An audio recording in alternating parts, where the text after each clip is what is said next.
Olá, muito boa tarde, amigos da LS. Vamos iniciar mais um Farol Global.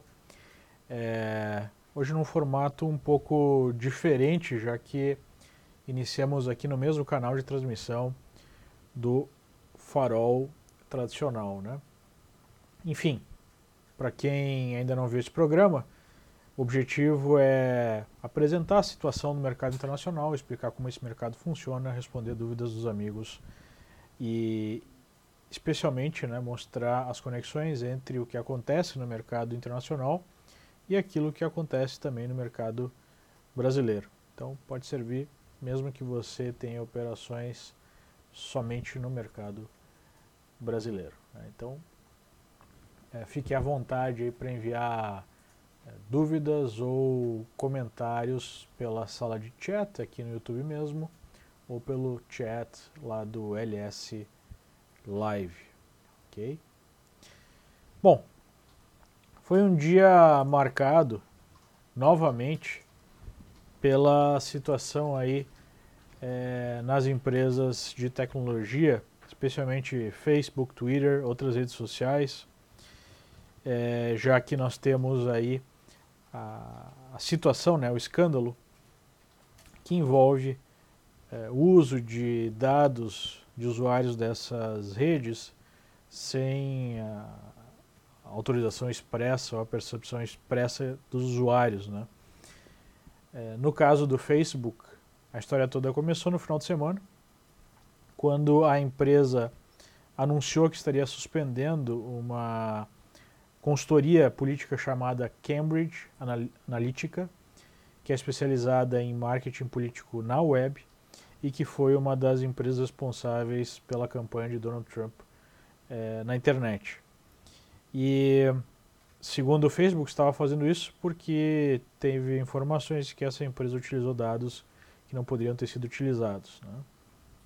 Para alguém entender como isso aconteceu, como isso funciona, basicamente uma das pessoas que trabalharam nessa Cambridge Analytica tinha um aplicativo que pedia permissão para os usuários, né, baixar os dados que ele tinha nessa rede, inclusive quais eram os seus amigos. Depois que esse app já tinha baixado 270 mil usuários, e basicamente em média, né, um usuário tem 200 amigos nos Estados Unidos, o Facebook percebeu que essa empresa tinha conseguido baixar 50 milhões então de usuários ao todo, com a conexão com os dados de quem se cadastrou, mais as conexões de amizade, né? Obviamente que a Cambridge Analytica pode ter utilizado esses dados para identificar o alvo aí das suas campanhas políticas, especialmente, né, de Donald Trump nas eleições de 2016. Então não foi, digamos assim, nenhum tipo de ataque, né, roubo de dados, mas sim uma política que persistiu no Facebook até 2015, que permitia que qualquer aplicativo baixasse, né, essas conexões e que foram utilizadas então pela Cambridge Analytica. O fato é que depois de vários escândalos em série, e algo que foi iniciado pela própria vitória de Donald Trump, né, que deixou especialmente a esquerda muito brava, né, nós tivemos aí o questionamento do uso dessa ferramenta para campanhas políticas, especialmente por conta do uso de fake news e especialmente pela influência de algumas empresas russas que teriam aí feito campanha tanto para Donald Trump quanto para Bernie Sanders, teriam manipulado de alguma forma a opinião pública americana. E essa questão de uso de dados que em tese, né, seriam privados, abre um fronte nos reguladores, tanto no Congresso americano quanto no Congresso europeu. Está se abrindo aí comissões de investigação, algo como CPIs, para avaliar a situação, e hoje nós tivemos a informação que a Federal Trade Commission abriu também uma investigação sobre o uso de dados ou sobre quebra de sigilo de dados de usuários de redes sociais, tanto do Facebook quanto do Twitter. O Twitter então caiu aí, as ações do Twitter caíram mais ou menos 10% hoje. A gente pode dar uma olhada no gráfico, né? 10% de queda em relação ao fechamento de ontem. E o Facebook, depois de ter caído quase 5% hoje, depois de uma queda nos 4% ontem, fez alguma recuperação intraday com um pico de volume, produzindo inclusive um sinal de reversão pelo método Leandro, né? Um candle de reversão fora das bandas, apesar da distância para a média não ter sido aí de 30%, mas 30% da volatilidade. Mas testou uma zona de suporte muito forte, né? O suporte dos últimos vários meses. Um outro papel que foi afetado de tabela é Google, que também tem aí várias questões envolvendo privacidade, já que essas empresas como o Google têm a capacidade de entender todo o nosso comportamento online e até mesmo o nosso comportamento offline, já que eles marcam, né, a localização onde nós nos movimentamos, enfim, por isso que essas empresas produzem montanhas de dinheiro de resultado, né? Elas vendem para os anunciantes acesso a públicos muito específicos, chegando ao ponto de algumas pessoas até questionarem, poxa, como é que o Facebook e o Google sabem exatamente o que eu quero, o que eu estou buscando? Eu falei com a minha esposa que eu estou querendo comprar um carro e agora tem anúncio de carro, será que eles estão ouvindo o que eu estou falando? Não, na verdade, esses algoritmos estão ficando cada vez mais precisos em entender o nosso comportamento e aí apresentar exatamente o anúncio, né, em relação àquilo que a gente está buscando, ou enfim, qualquer interesse que a gente tenha desenvolvido e demonstrado através da nossa atividade online. Por que que isso interfere na bolsa de uma maneira geral, no preço das ações? Porque obviamente que se forem levantadas aí regulamentações, vai talvez ser mais difícil capturar esses dados e ter a capacidade de entregar esse tipo de dado para anunciantes, o que automaticamente diminuiria a capacidade de geração de receita dessas empresas, né, que já cresceram de forma astronômica aí nos últimos anos, e não podemos esquecer, foram as empresas que puxaram a alta no mercado americano nos últimos anos, né. Esse ano, por exemplo, se tirar a movimentação positiva do setor de tecnologia, basicamente o mercado como um todo estaria no negativo, né, por enquanto ainda está levemente no positivo. Então, ainda segue aí uma pressão, né, um drive negativo de notícias no setor de tecnologia que acaba pesando no mercado como um todo, apesar de, como já comentado, o Facebook sugeriu alguma recuperação no pregão de amanhã, nos próximos pregões, desde que não perca a mínima de hoje, né. Foi feito um sinalzinho de reversão com pico de volume, mercado bem esticado, bem sobrevendido, né. Então, esse continua sendo o destaque do mercado americano. Em termos de agenda, não podemos esquecer que amanhã teremos um dia cheio, especialmente um dia com decisão do Fed, onde os players estarão com atenção se haverá alguma pista em relação aos próximos, né, aumentos de juros, já que a grande questão é se nós teremos 3 ou 4 aumentos de juros em 2018, porque é praticamente certo que haverá uma alta na decisão, né, na reunião do Copom, que teremos também no Brasil. Não se sabe exatamente em relação ao Copom, mas eu falo especificamente sobre o Fed, né. O Fed, a expectativa é de uma alta de 0,25. Okay? Bom, em relação ao S&P, nós tivemos aí um candle de indefinição, com um volume menor hoje, o mercado formando um candle de definição, depois de ter deixado uma sombra inferior ontem, dentro de um cenário de certa indefinição, pela posição das médias e pelo rompimento de topos e fundos, sem dar continuidade ao movimento pós-rompimento, né? Aqui, por exemplo, rompeu um topinho anterior, aí corrigiu perdendo um fundinho anterior, voltou a subir, rompendo novamente esse topinho anterior e voltou a cair aqui para dentro de uma certa congestão, as médias de 21 e 50 mais próximas, com a média já virando para baixo, demonstrando uma situação de indefinição no gráfico diário, apesar da tendência mais longa de alta. O mercado vem corrigindo da última perna de alta, fazendo um cano de reversão exatamente na retração de 0,68 dessa perna, o que sugere aí alguma recuperação para os próximos pregões, desde que o mercado não perca a mínima de ontem, e a mínima de ontem está em 268,60 e tem uma zona de suporte fortíssima na linha da água, né, que é o fechamento do ano passado, de um fundo anterior entre 265 e 267. Né.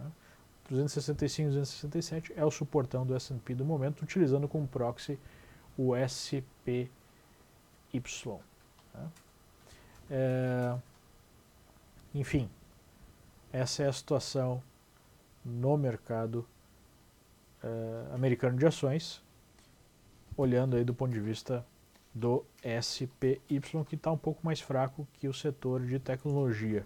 O setor de tecnologia, utilizando aqui o Triple Q, né, o ETF de Nasdaq, nós tivemos recentemente um rompimento da máxima do início do ano e o mercado voltou com força, especialmente por conta da situação de Facebook. Foi destaque hoje a movimentação do petróleo, que após uma correção nos últimos dias voltou a apresentar força compradora, né, deixando um suporte em $60 o barril. Uma primeira resistência em 64, que se aproximou hoje, 64,20, e a resistência mais importante no topo do ano em 66,30, né, demonstrando aí uma sinalização até positiva para emergentes. Nós tivemos o EM, o ETF de emergentes, subindo mais de 1% hoje, enquanto o Brasil não acompanhou tal movimentação positiva. Lembrem, né, o EWZ é negociado em dólares, então, como o dólar subiu hoje no Brasil, apesar da bolsa ter subido um pouquinho também, o resultado negativo foi uma queda do EWZ. Então, de uma certa forma, o Brasil demonstrou um comportamento contrário ao resto do mundo em termos de emergentes, e isso não é um bom sinal, né? Isso é um sinal negativo. Nós tivemos já perda de um suporte intermediário, o mercado vai apresentando uma correção com o primeiro suporte em 43,40, no caso de WZ, e um segundo suporte aí em 41,80. Né? Então, o comportamento do mercado brasileiro hoje não acompanhou o resto do mundo. A gente tem algumas informações positivas vindo no universo de bitcoins, que sempre é algo bastante perguntado, né, aqui nos chats. Nós temos aí a reunião do grupo de G20, as 20 nações mais envolvidas, se reunindo em Buenos Aires, na Argentina, e havia o medo, porque era pauta da discussão desses países, a discussão sobre criptomoedas e talvez uma regulamentação maior dessas criptomoedas, e não tivemos uma postura nesse sentido, né? Não tivemos nenhum anúncio conjunto de países querendo fazer aí um avanço no sentido de proibir bitcoins ou coisa do gênero, o que foi positivo para o mercado. O que não foi tão positivo para o mercado foi novamente uma sinalização dada pela SEC, que talvez vá apertar aí a oferta de moedas, né? Para vocês terem uma ideia, mais de 180 ofertas foram registradas em março, levantando 795 milhões de dólares, agora em março, a projeção. O que diminui bastante o que foi levantado em fevereiro, chegando a quase 1,5 bi de dólares em criptomoedas. É um valor muito alto. A SEC começou a enviar para essas empresas que estão fazendo essas ofertas primárias de moedas pedidos de explicações, e há uma expectativa que haja alguma proibição mais forte em breve, né? Então, uma informação não tão negativa para esse mundo, mas em algum momento isso vai acontecer sem dúvida, porque obviamente nós temos uma situação de muita gente levantando dinheiro com base em nada, né? Tem muita coisa interessante no universo das criptomoedas, mas tem muita gente levantando dinheiro sem oferecer nenhum valor em troca para esses potenciais investidores, né? Então esse é um aspecto importante a ser mencionado para quem opera esse mercado. O Spock pergunta, Leandro, qual é o horário de funcionamento dos futuros americanos? A maior parte dos futuros, ou pelo menos aqueles que a gente mais opera, como o S&P futuro, o Nasdaq futuro, o Dow Jones futuro, entre outros mercados, é um mercado 24 horas, né? Praticamente não interrompe e você pode operar a qualquer hora do dia. Então isso é uma grande vantagem. Obviamente que durante o horário de pregão regular, que é das 9h30 da manhã de Nova York até as 4 da tarde de Nova York, nós temos a concentração do volume. E aí o volume diminui bastante, a liquidez diminui bastante quando você está fora desse horário. De qualquer forma, na maior parte dos mercados nós temos aí 24 horas de negociação. Ok? Bem, aqui a gente pode dar uma olhada no que foi o pregão hoje. Facebook, apesar da recuperação no final da tarde, ainda com destaque de queda. A Oracle, que apresentou o resultado hoje antes do mercado abrir, o resultado veio bem abaixo do esperado e produziu uma queda de quase 10%. Né? Então foram dois grandes destaques hoje, a Oracle por conta aí de um resultado abaixo das expectativas. Né? E a GE dando sequência à sua longa tendência de alta, que já foi uma das empresas de maior capitalização de mercado, hoje apresenta uma situação bem ruim, tanto do ponto de vista de organização da empresa, de fundamentos, quanto do ponto de vista técnico. Né? A GE apresentando uma queda mais intensa. Okay. Bem, pessoal, um último aviso importante. Nós estamos aí oferecendo a possibilidade de você conhecer, né, a minha experiência de mercado desses últimos 20 anos, fazendo aí 20 anos de mercado, onde eu desenvolvi toda uma metodologia para operar tanto como trader, como também operar como um investidor. Você tem a possibilidade de ter contato com esse conhecimento, com toda essa metodologia, através de um curso de imersão de 4 dias, acompanhando o mercado comigo, né, tanto o mercado brasileiro quanto o mercado internacional, e desenvolvendo essas técnicas de swing trade e day trade. Então, se você quiser mais informações, você pode vir aqui em ls.com.você/educação e fazer um scroll down até esse card aqui de imersão, onde você tem mais informações sobre esse treinamento. Então, qualquer dúvida é só entrar em contato com o nosso atendimento. Okay?